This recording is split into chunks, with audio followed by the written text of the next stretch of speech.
ሰላም ተምሃሮ ንስኹምን ስድራ ቤትኩምን ጽቡቕ ክትህሉ በዓል ሙሉእ ተስፋዬ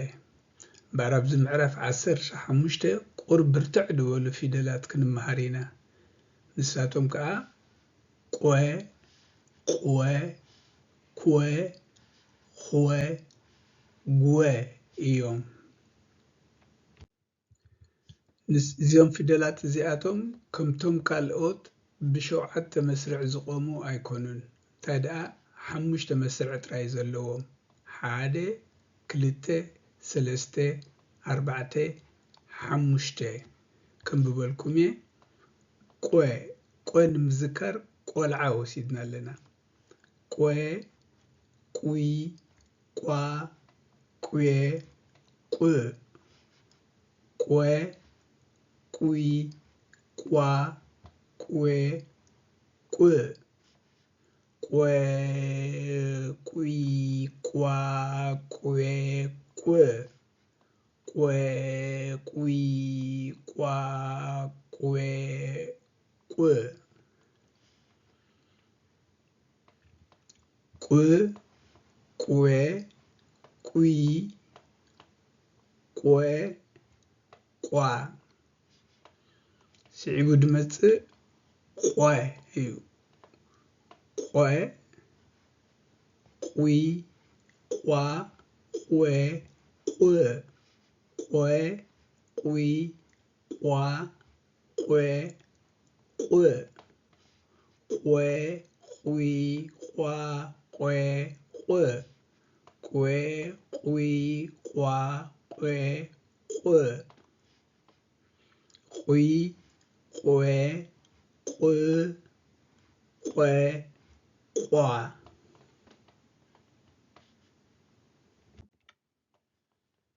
ቀፂሉ ዝመጽእ ኩወ ንምዝካር ኩዕሶ ወሲድና ኣለና ኩወ ኩዕሶ ኩወ ኩይ ኳ ኩዌ ኩ ኩወ ኩይ ኳ ኩዌ ኩ ኩዌ ኩይ ኳ ኩዌ ኩ ኩዌ ኩይ ኳ ኩዌ ኩ ኩይ ኩዌ ኩ ኩዌ ኳ ኾ ኹይ ኋ ኹዌ ኹ ኹዌ ኹይ ኋ ኹዌ ኹ ኹ ኹዌ ኹይ ኹዌ ኹ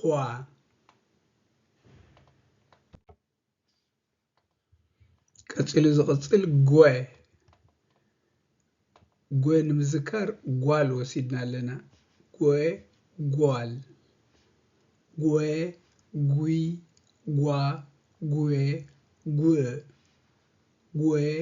ጉይ ጓ ጉዌ ጉ ጎ ጉይ ጓ ጉዌ ጉ ጎ ጉይ ጓ ጉዌ ጉ ጉይ ጉዌ ጓ ጉዌ ጉ እስከብዚ ሓደ ቃላት ነንብብ ቆልዓ ኩዕሶ እግሪ ኩዕሶ እግሪ አጉዶ ኳኽ ቆልዓ ኩዕሶ እግሪ አጉዶ ኳኽ ነዞም ፊደላት እዚኣቶምን ንኻልኦት ፊደላት ብኮምፒውተር ምጽሓፍ ምስ ትሽገሩ ኣብዚ ታሕቲ ጽሒፈልኩም ዘለኹ ጸጋም ማለት ሊንክ ከይድኩም ጸጋማትኩም መፍትሒ ክትረኽቡሉ ኢኹም ካብዚ ንድሓር ተስፋ ይገብር ከምቲ ብዙሓት ሰባት ጋል ኢሎም ጽሕፎ ጓል ኢሎም ክጽሕፉ ኣብዞም ክልተ ቃላት ኣለና قطري قطري تجرنيا إذا تجرنيا انتايو قوانقوا حد قوانقوا مالتيو قطري قوانقوا بارس قاب حجز تمهرنا فيدلات ب س ش ك خ ل ز ا ج ن ñ ي ت ق خ ر ف م و ع ح ح ط ጭ ደ ጀ ጸ ቸ ፐ ቨ ዠ እዚኦም ኣብዚ ምዕራፍ 15 ዝተምሃርናዮም ፊደላት እዮም ንሶም ከምቶም ካልእ ፊደል ብሸውዓተ መስርዕ ዝቆሙ ኣይኮኑን እንታይ ደኣ ብሓሙሽተ ሓደ ክልተ ሰለስተ ኣርባዕተ ሓሙሽተ ከምብቦም ቆ ቁይ ቋ ቆ ቁ ቆ ቁይ ቋ ቆ ቁ ኮ ኩይ ኳ ኮ ኩ ኾ ኹይ ኳ ኾ ኹ ጐ ጉይ ጓ ጐ ጉ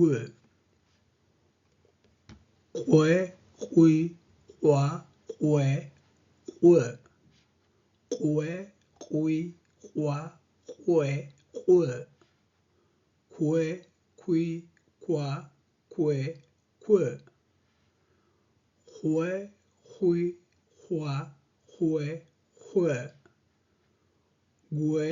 ጉይ ጓ ጐ ጉ ኣብዚ ታሕቲ ናይ ግእዝ ቁፅርታት ኣለውና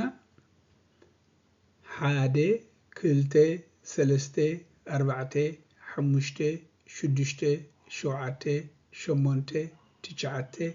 ዓሰርተ ዓሰርተ ሓደ ዓሰርተ ክልተ ዓሰርተ ሰለስተ ዓሰርተ ኣርባዕተ ዓሰርተ ሓሙሽተ ዓሰርተ ሽዱሽተ ዓሰርተ ሸውዓተ ዓሰርተ ሸሞንተ ዓሰርተ ትሽዓተ ዒስራ ምዕራፍ 15 ኣብዚ ወዲእና ኣለና ፅን ኢልኩም ብሰማዕኹምኒ ብዙሕ መስግነኩም በጃኹም ናይዞም ፊደላት እዚኦም ኣዳማምፃ ፀጥንሕኩም ብዙሕ ልምምድ ግበሩ የቐኒየለይ ከይሓልፈኩም ተመዝገቡ